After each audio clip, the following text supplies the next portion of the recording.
Okay, good evening and welcome to Budget Council. I have a couple of practical issues to highlight. We have no fire drill planned tonight, so if there is a fire alarm, please make your way out of the building in a calm and orderly fashion as guided by staff. People with mobility issues should gather in the foyer on the left-hand side as you leave the chamber near the balustrade, where assistance will be provided. Toilets are at the far end of the corridors either side of the chamber. Ladies to the left as you leave and gents to the right. And you can ask members to please make sure they speak clearly into their microphone. I've had apologies received from Councillors Francis, Price, Prinsley and the Lord Mayor. Right, so we move on to item 2, declarations of interest. I just want to confirm that all councillors have been issued a general dispensation by the monitoring officer to enable them to take part in the discussion and vote on item 5, the council's 25 to 26 budget and medium-term financial strategy. Are there any other declarations of interest? No? Thank you.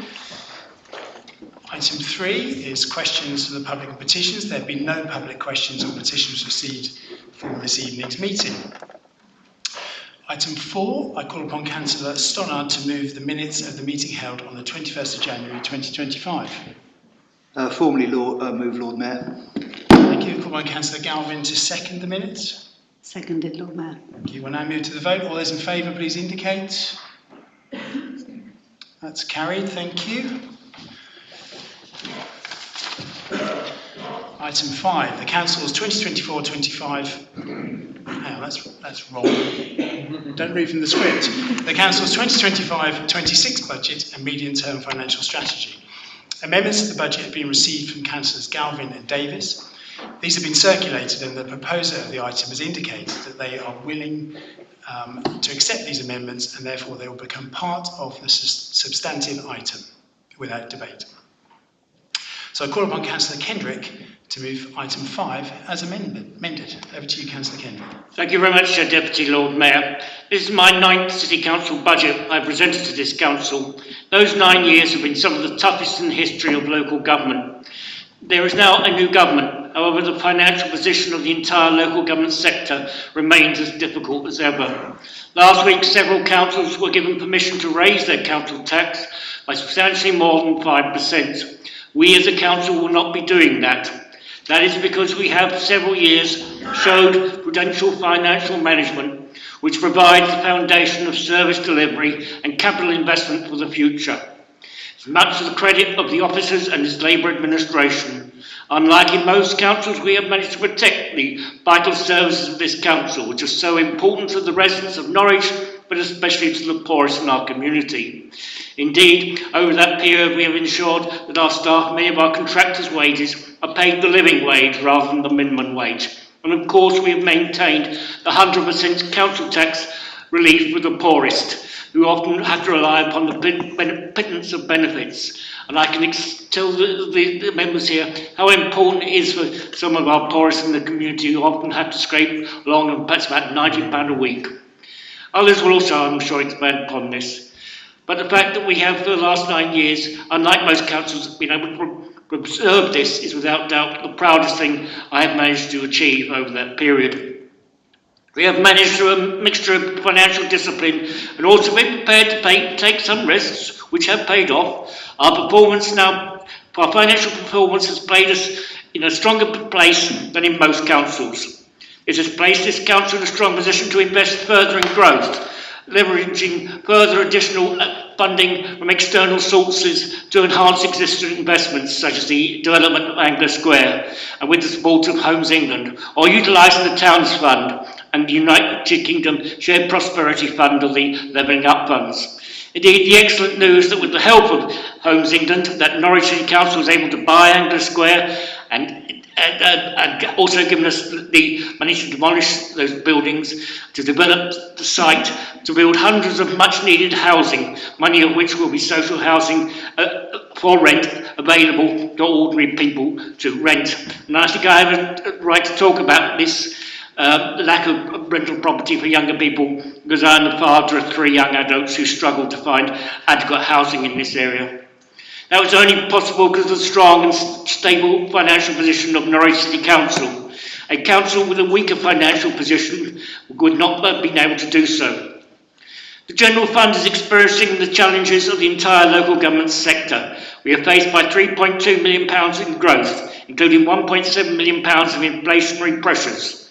Central government expects our increase of our council tax to be 2.99%, which we must do because without that there will cuts in services would be needed. But it also baking long-term reductions in council spending in future years.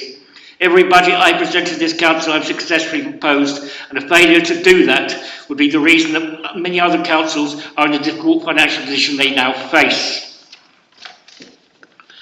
Of course, we must remember that there were those who opposed our commercial property acquisition party, including members opposite. But had we listened to that misadvice, we would not be able to scoop the revenues from the profits of that particular programme. In order to reach the best yield, sometimes we invested in commercial properties outside of Norwich, especially because in warehouse distribution, Norwich being at the very eastern end of England is not necessarily the best place for the distribution sector. We bought a commercial property in Cambridge for just over £3 million, but for 5 years we earned £500,000 in rent each year, and then we sold it for over £12 million. I was disappointed to read in the evening news of Saturday the 1st of February of a Green councillor attacking our spending of money to improve our commercial property in Telford. Firstly, that money does not come from the council taxpayers of Norwich, but comes from the rents of our commercial tenants throughout the country. Does anyone think that we should be an absentee slum landlord of the commercial property sector? If we did that, we would have no tenants left. Let me make it simple to all. A farmer can milk their cows, but when the cow shed falls down, he needs to repair it, or the cows will be exposed to the weather and they will all die, and then he cannot milk them anymore.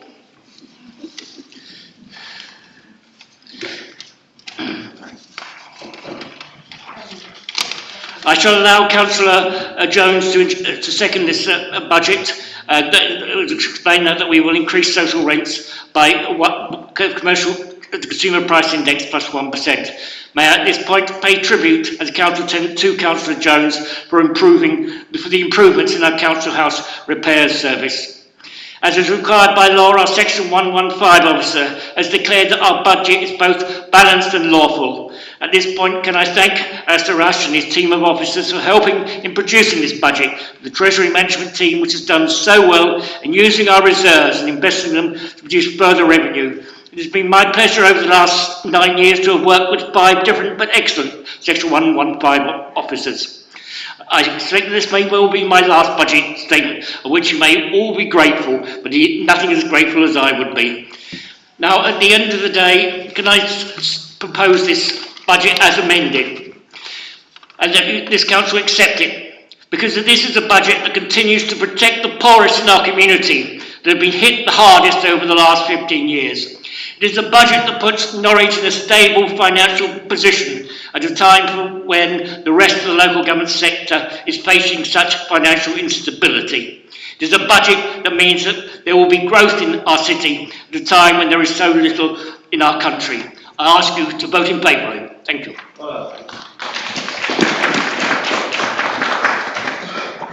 Thank you, Councillor Kendrick. And I call upon Councillor Jones to second the item. You have 3 minutes, Councillor Jones.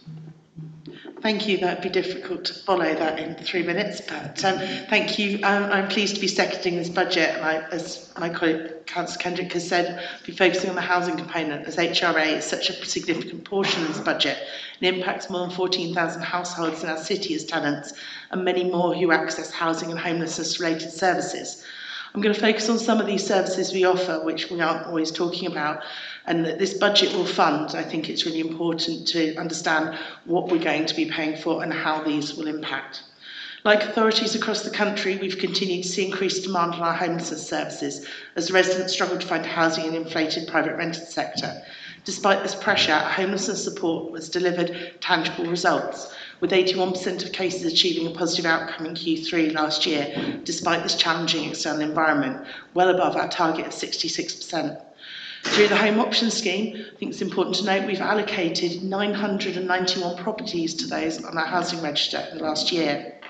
We have a delivery model with specialist advisors working with at-risk groups, such as those who've sought asylum, those who've experienced domestic abuse and ex-offenders. And this contributes to this high performance. This person-centred approach will continue funded by this budget, ensuring that they are responding to is new statutory requirements, the Housing Ombudsman and the Regulator for Social Housing's new consumer standards, which set the outcome that with notable improvements in complaint handling and service delivery. But we're not complacent and will take a range of steps to actively improve our tenancy engagement, be sharing performance data on a regular basis relating to the housing service. But this all costs money, and this is what this budget funds. The capital programme sets out significant investment in our housing stock, which is evidenced by our stock condition survey, which we are seeking to undertake on a rolling basis. To ensure this is effectively delivered, we're procuring 2 new contractors for a long-term arrangement with a significant commitment to the future of our city and its residents. And this is likely to be completed by autumn. Whilst both our void turnarounds have significantly decreased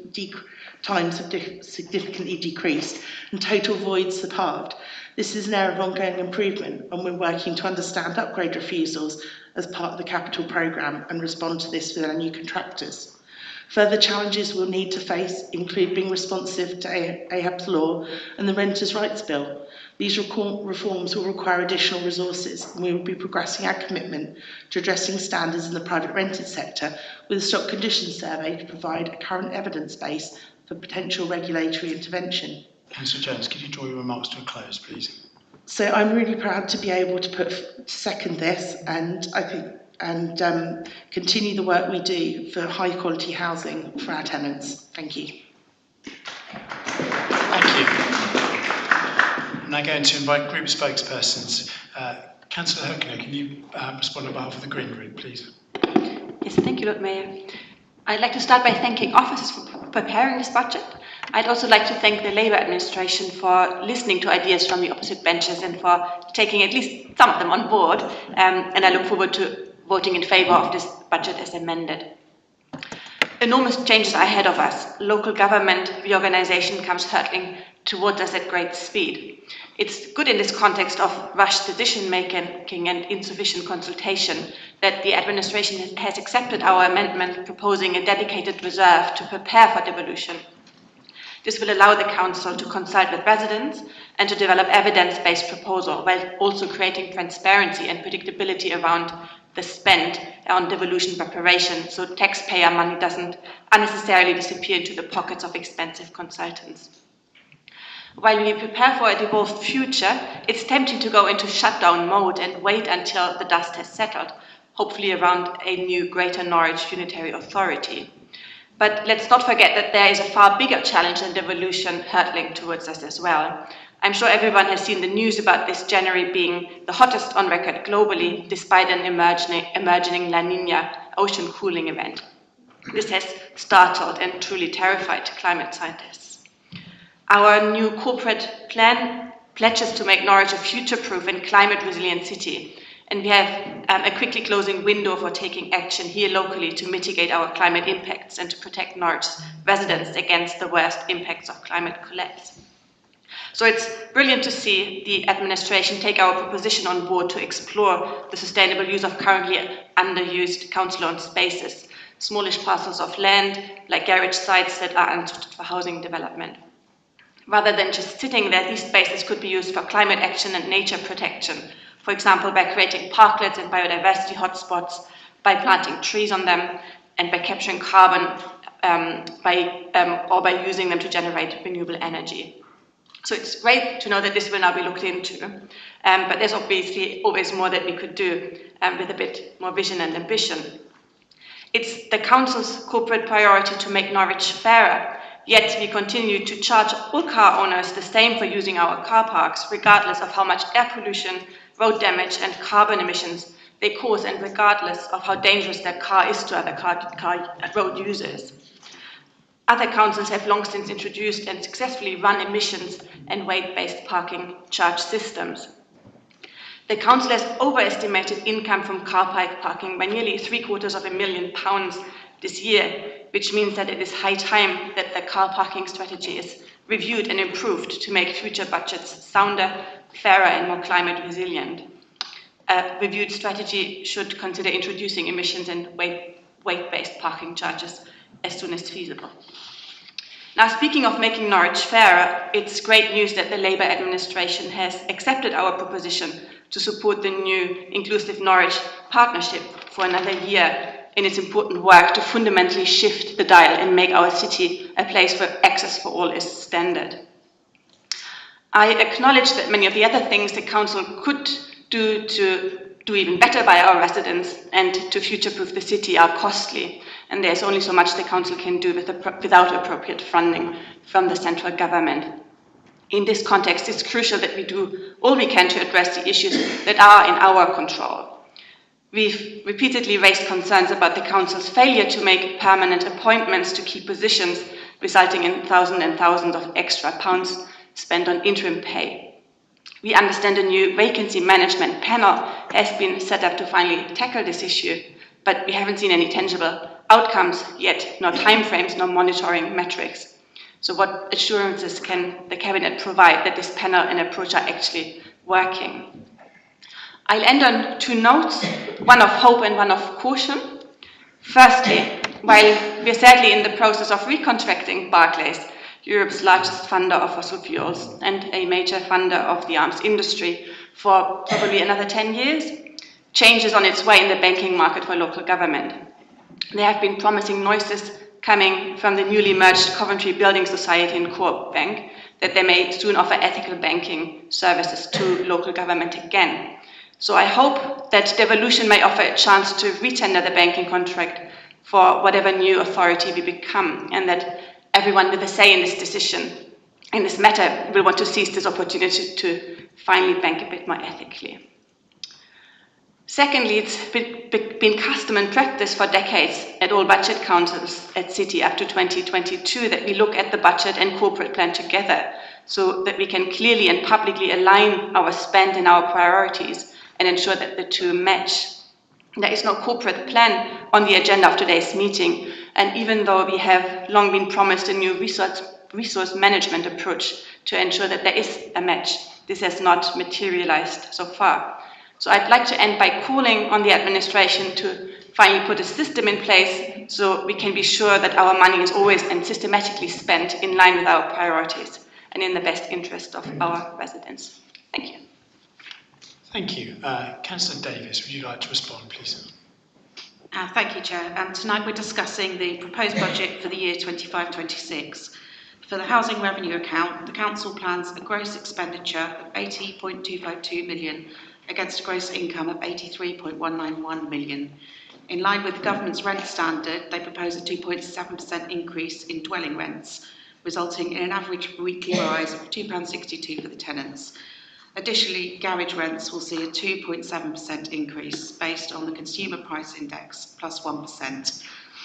The Council has set the minimum level of reserves for both the General Fund and the Housing Revenue Account at 5.5 million and 5.848 million respectively. The Capital Programme outlines significant investments to the city's infrastructure and services.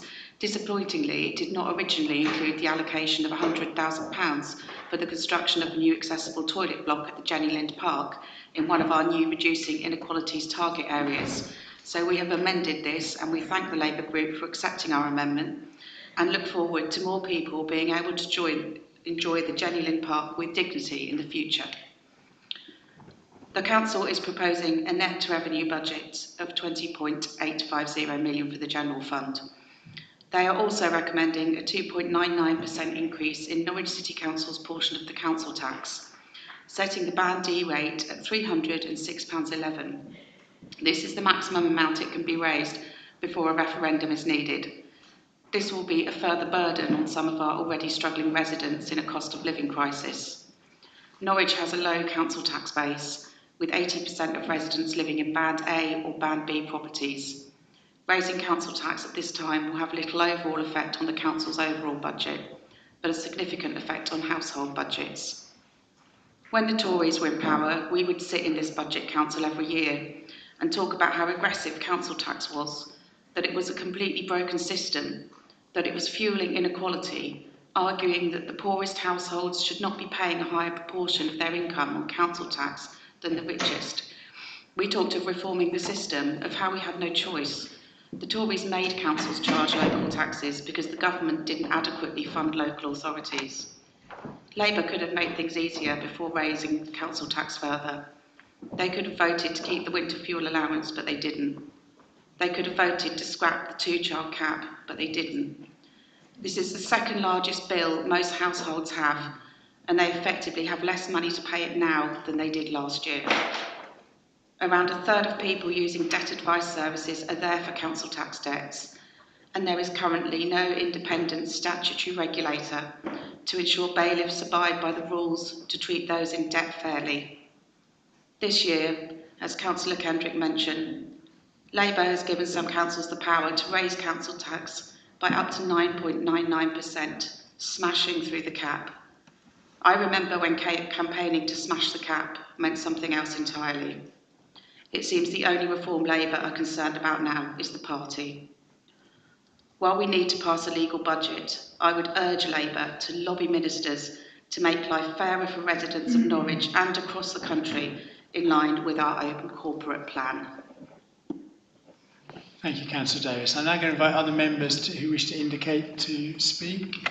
So,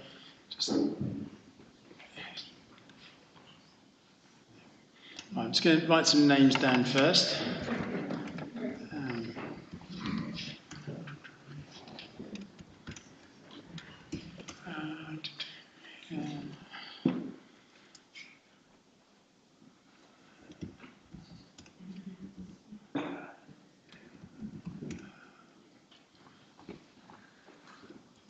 Lots of names.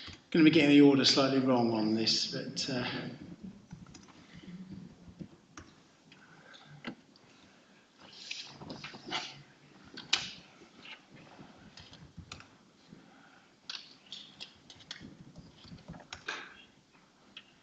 right, well, I think it's about 11 or 10 or 11. So we'll hopefully we'll get through them all. And so you've each got 3 minutes.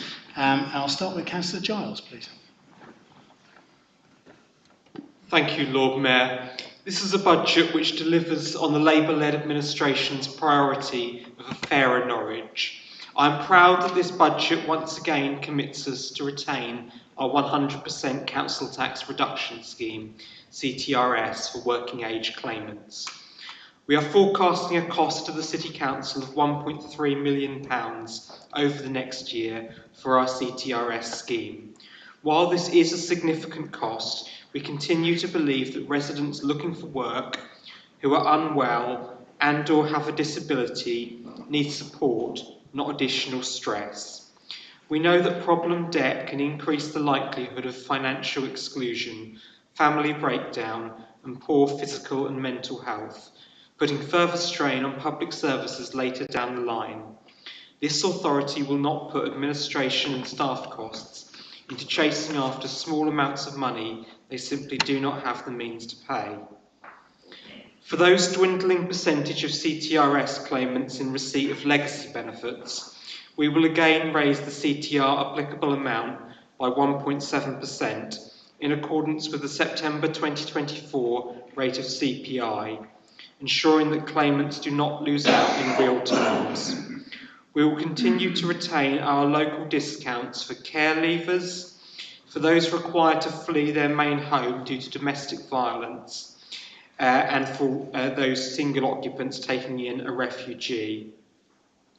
For legacy benefit claimants, we will continue to use our discretion to disregard housing costs and the two-child benefit cap for the purpose of calculating income.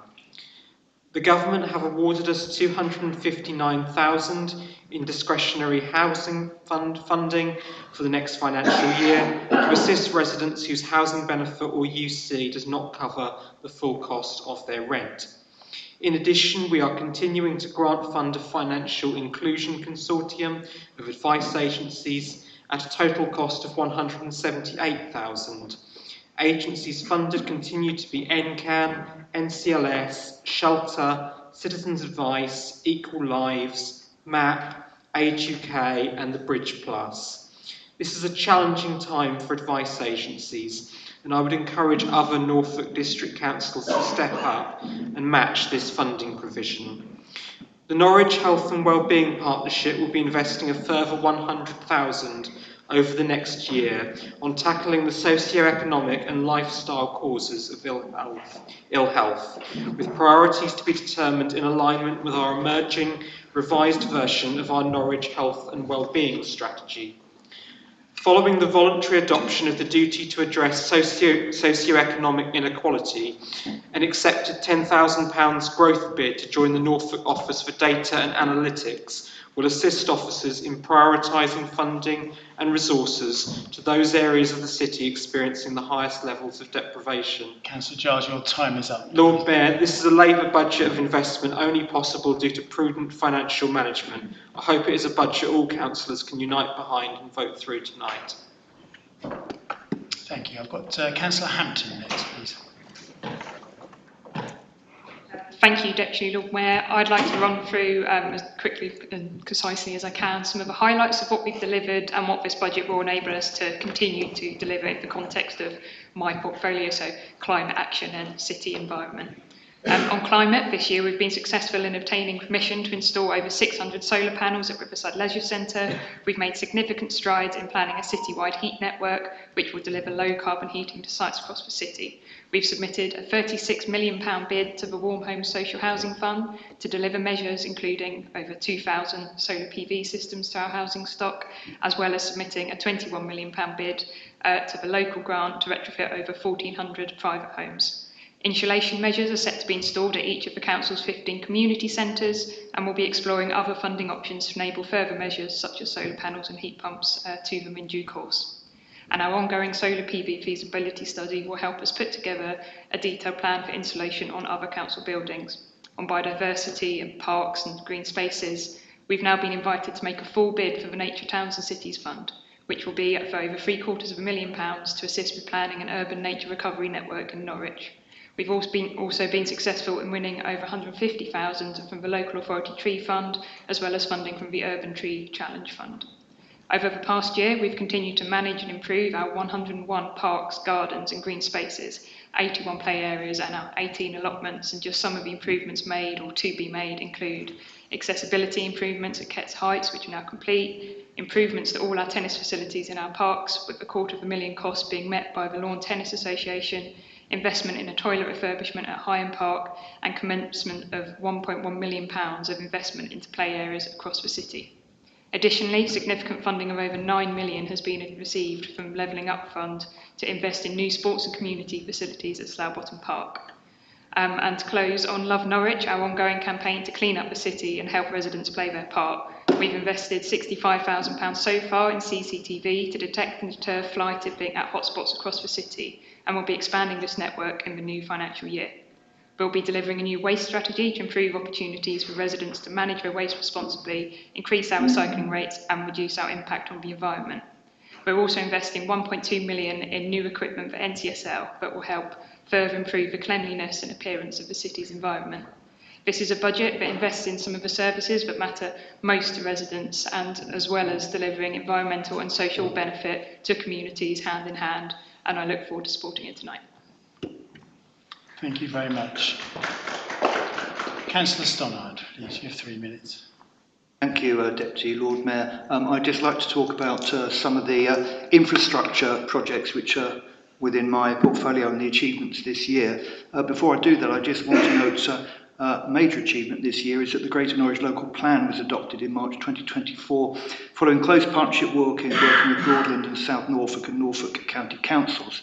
The Greater Norwich Local Plan provides the growth strategy and the sites to implement to 2038, and that was many years in the making, extremely hard work, and means that we have the framework in place to grow going forward in partnership.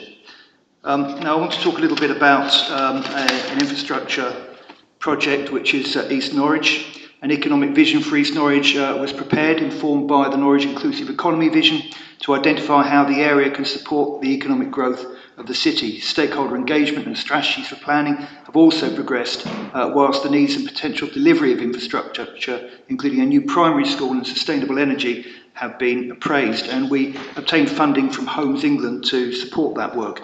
Currow House was also brought back into use with a lease to the Norwich Unity Hub. We're going to continue going forward to work with Homes England and partners to take forward the development of East Norwich. It is an extremely exciting development. It is the largest brownfield development site in the east of England. It will be a new quarter for the city. I have to mention Anglia Square. The council has acquired Anglia Square in order to bring forward comprehensive redevelopment of up to 1,100 new homes alongside commercial, retail and community uses.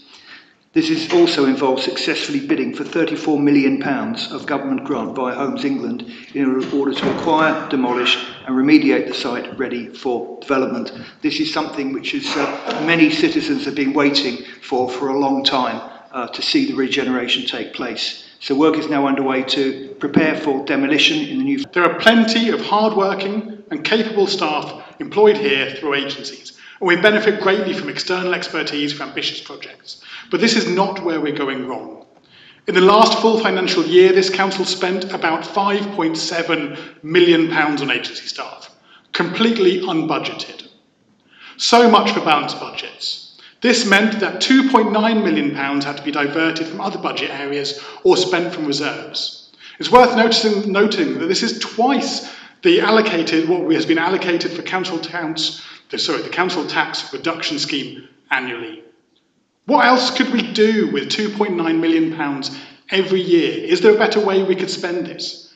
It would double our parks and open spaces budget every year.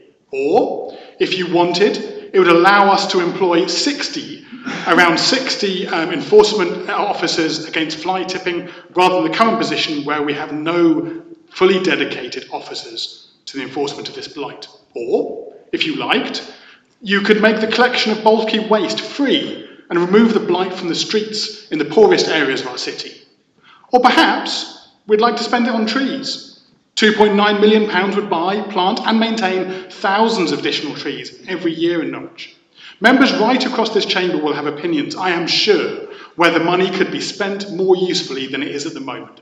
Instead of muttering about successive Labour and Conservative central governments failing to properly fund local governments, much more time needs to be spent on overseeing how we spend the money we do have, because we all bear the cost of this Labour administration's blind spot when it comes to financial oversight.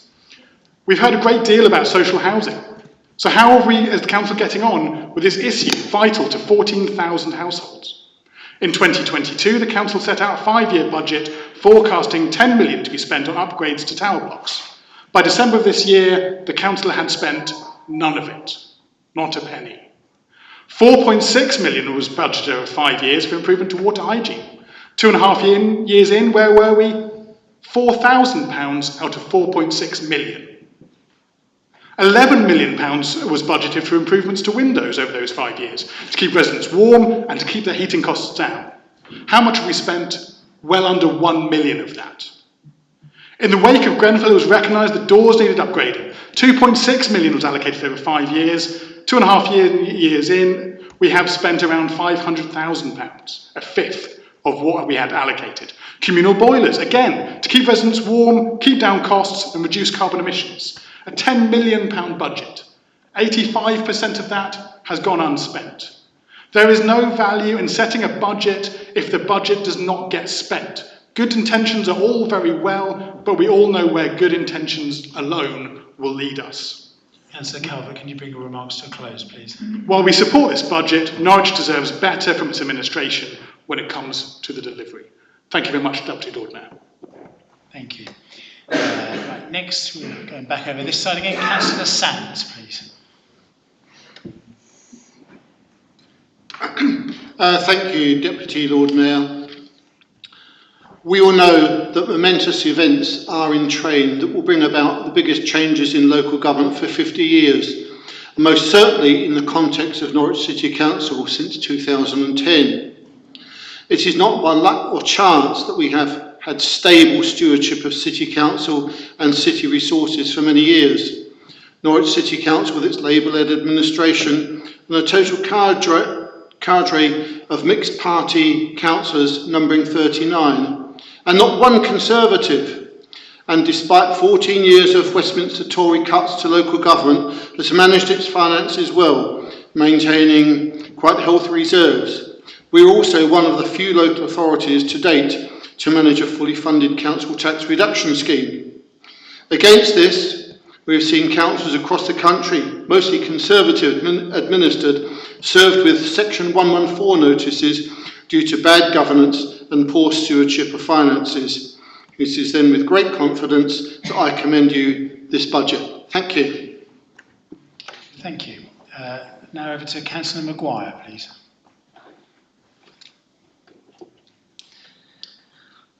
Thank you, Deputy Lord Mayor. In the tough macho management 80s, we were taught that a budget is a snapshot of the state of an organisation at a particular time. In that same era, we often felt that the job of an accountant was to say no. Thankfully, nowadays, we talk much more of financial planning, which sets out how we could achieve our aims. Today's accountant says, how can I help you to achieve your hopes?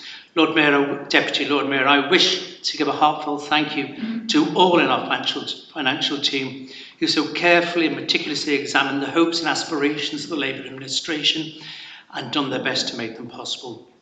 Deputy Lord Mayor, we all know that there are a series of negotiations and iterations in order to strike the balance between what we would like and what is possible now in the real world. We can scream like a child and stamp our feet and insist, but we have to recognise that we operate within an environment, and I think we've done really well. Deputy Lord Mayor, for the function of our city, this financial strategy and budget are sine qua non, but what's more, they are sine par, they are without equal.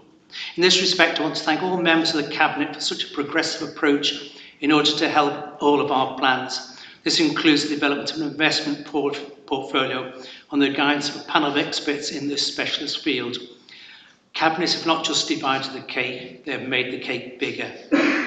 Norwich, as we know, is an economic hub and driver for growth in our region. And as Alice MacDonald, MP for Norwich North, said recently in the House of Commons, that's as much as £3 billion per year. I'm particularly proud of the industry in this area, and in particular, I'd like to mention the strong financial sector that we have. We also know, however, that like any great regional hub, there can be social, economic and educational differences. There is much in this financial strategy and budget to address the ways in which we can, as a district council, do something about this, and who knows, maybe more in the future. Deputy Lord Mayor, I'd just like to pick one aspect of all of this that exemplifies the approach of this administration. A key driver for the city is providing vibrant parks and open spaces for all. We see in the financial strategy and budget plans to invest new play equipment in parks, improvements to access to Riverside Walk, significant works at Slow Bottom Park at a mind-watering amount. I know there is no great spending there in my own ward, but I understand that we have a priority system and we don't just scream out for our own particular ward. Deputy Lord Mayor, at a time when so many councils are declaring bankruptcy, the Labour administration continues to balance the books and invest. This financial strategy and budget can be made because of prudent care by officers and Cabinet. I should be proud to vote for the acceptance of both. Thank you. Absolutely bang on 3 minutes, so thank you for that. Councillor Padder, please. Sorry, thanks. Thank you, Deputy Lord Mayor. I'm really pleased to back this budget as one which invests in people and planet. As a member of SEEP, the Council's climate panel, I'm pleased to have had the opportunity to follow and input into the climate action this Council takes and that this budget underpins. From heat network planning to electric vehicle infrastructure and from biodiversity enhancements to housing retrofit, these are all work streams that bring immediate benefit to communities while cutting carbon emissions at the same time. It's great to hear about the tens of millions of pounds of retrofit measures the Council is wanting to deliver, pending the response to its EOIs or expressions of interest. The fact that we have been able to bid for many times more funding for both social housing and private sector housing decarbonisation is thanks to the new Labour government, who have both increased the size of the pot available for authorities to bid to and made it more accessible with less restrictions on how it can be spent, meaning we have opportunity to deliver more innovative solutions which truly work for Norwich. If successful, thousands more people in our fine city will benefit from warm homes and lower bills. In terms of biodiversity and access to open space, the Council supports volunteer projects such as Wild Lakenham, a community interest organisation aimed at supporting wildlife, access to green space and the Lakenham community. I look forward to seeing how the budget can continue to support other initiatives such as Wild Lakenham in the future. Thank you. Thank you. Councillor Harper, please. Thank you, Deputy Lord Mayor. I'm proud to be supporting this budget for all of the reasons colleagues have already listed tonight.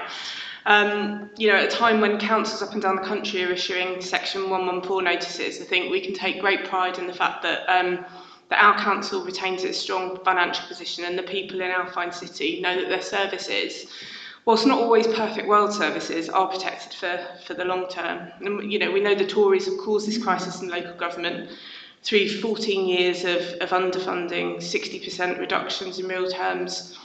But our fiscal responsibility has helped protect Norwich from some of the worst of that impact. And, you know, as Councillor Kendrick said, with a smart and ethical commercial strategy front and centre. And I think Councillor Kendrick is also right to call out the fact that if we listen to the party opposite, we'd be in a very different situation. But they are at least consistent in talking our services down and consistent in running public services down when they do get their hands on the levers of power. And if we want to talk about political oversight, let's look to Brighton, where a Labour administration is still clearing up the mess that is left behind by the Greens. Let's talk about Bristol, where residents will soon literally be clearing up the mess themselves, where residents will now look forward to bin collections with the same anticipation as they do the passing of the seasons, and with only slightly greater frequency. It's a stark reminder, I think, of the importance of managing local services with both care and foresight, of the importance of making promises you can keep, not just telling people what they want to hear based on unfunded pipe dreams. So I'm proud that our Labour budget will continue to focus on delivering the high quality services the city deserves. We'll continue to engage with the community, listen to their concerns, and where we fall short, make improvements based on their feedback. Lifting people out of fuel poverty, making advances on our net zero commitments thanks to our ambitious retrofit programme, building new affordable homes, and continuing to make our estates and communities cleaner and safer places to live. That's the difference that a Labour council and a Labour government working in partnership can make. Thank you. Councillor Carrington next, please. Thank you, Deputy Lord Mayor. I remember this time last year talking about the ways in which the budget would deliver for our citizens, and deliver it did. For example, due to continued investment in assets such as our award-winning parks, I was delighted to see that Moushold Heath, which lies partly within my ward in Catton Grove, retained its green flag status. And last year, we were able to maintain our 100% council tax reduction scheme for working age residents on low incomes. And I'm pleased to see that due to prudential financial management, our current budget enables us to support this once again. Our budget is set to deliver further improvements across our services in Norwich. Looking solely at the capital programme, and to mention a couple of things, one intention is to build around 150 council houses by the end of the decade. On top of this, £29.5 million is to be spent on upgrading our ageing housing stock and £1.6 million on improving privately owned homes with older or disabled residents to allow them to remain there as long as possible. In addition, the adoption of the socio-economic duty will enable the council to target resources to the most socially deprived areas of the city. But it doesn't stop there. Whilst other councils are having to sell assets, the recent council acquisition of the Anglia Square site will finally enable the building of homes, including affordable housing, business opportunities and jobs for local people. The hard work that went into this demonstrates the dedication of this council to improve lives and open up opportunities. I will be voting for this budget as I know once again it will deliver for the people of Norwich. Thank you, Deputy Lord Mayor. Thank you. Are there any other members who wish to speak? Do I miss anyone out?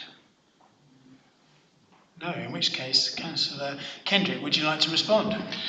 Well, I'm always tempted to say, given the unanimity of what seems to be support for this budget, I could try and cut my comments down as much as possible so we can get to that glorious moment when it is approved. But I'd just like to say one or two things just before we come to that glorious point. Firstly, I think in terms of Councillor Davis's remarks about the new Labour government, well, they are actually committed to a review of local government finances, and you're absolutely right, we do need to actually lobby the central government to make a number of changes, especially to the council tax system. For example, bring in more bans. And it cannot surely be sensible that a owner of a terraced house in Stoke or Hartlepool actually pays more in council tax than the owner of a millionaire penthouse in Mayfair. That is simply unacceptable. I'm glad to say I shall be at no expense to this local authority in March going to a local government association conference on finance where I will be urging reforms to the council tax system and the local government finances in general. As to the question of agency staff and interims, yes, we are addressing this issue, but it is a sector-wide issue that affects most councils. And we cannot be surprised because over the last 15 years, while I accept that living standards for most people have not increased, but for local council workers, they've actually declined by 20%. The local government sector is simply not for younger people as attractive as it once was in, let's say, 2010. And while the government may talk about reforms to the planning system, the truth is there is a massive nationwide shortage of planning officers. And of course that does mean pressure. You either have the choice of saying, yes, we'll hire agency staff so we can carry on providing the service, or you simply say, oh dear, we haven't got the staff, we just have to cut their services. Oh, what a shame. So I would very much urge members to support this budget, as I hope and believe that you will. Thank you, Councillor Kendrick. Before we move to the recorded vote, I would just like to offer my thanks to members for the quality of the debate this evening. Thank you for that. And also thank you very much to members of the Scrutiny Committee who put a lot of time and effort into the forensic examination of this budget at Scrutiny. So this evening is really the showpiece that tops off a lot of other work that's gone on. And thank you everyone for your commitment and officers for getting us to the point where we are this evening. So we're now going to move to a recorded vote. For those who are new to the council this year, we have to do a recorded vote at Budget Council. In a second, Leonie will read out each councillor's name in alphabetical order and you say either for, against or abstain. So over to you, Leonie. Thank you, Deputy Lord Mayor. Councillor Ackroyd. For. Councillor Bolton. For. Councillor Kane. For. Councillor Calvert. For. Councillor Carrington. For. Councillor Catt. For. Councillor Champion. For. Councillor Davis. For. Councillor Driver. For. Councillor Fox. For. Councillor Fulton McAllister. For. Councillor Galvin. For. Councillor Giles. For. Councillor Hampton. For. Councillor Harper. For. Councillor Hirschner. For. Councillor Huntley. For. Councillor Jones. For. Councillor Kendrick. For. Councillor Kidman. For. Councillor Lubbock. For. Councillor Maguire. For. Councillor Oliver. For. Councillor Osborne. For. Councillor Padder. For. Councillor Mike Sands. For. Councillor Sue Sands. For. Councillor Schmerer. For. Councillor Smith. For. Councillor Stonnard. For. Councillor Worley. 5. For. Councillor Wright. For. Councillor Young. 4. That is carried unanimously. Thank you very much. I did think at one point there we were on a golf course, but anyway, thank you all very much for your participation this evening, and have a good night.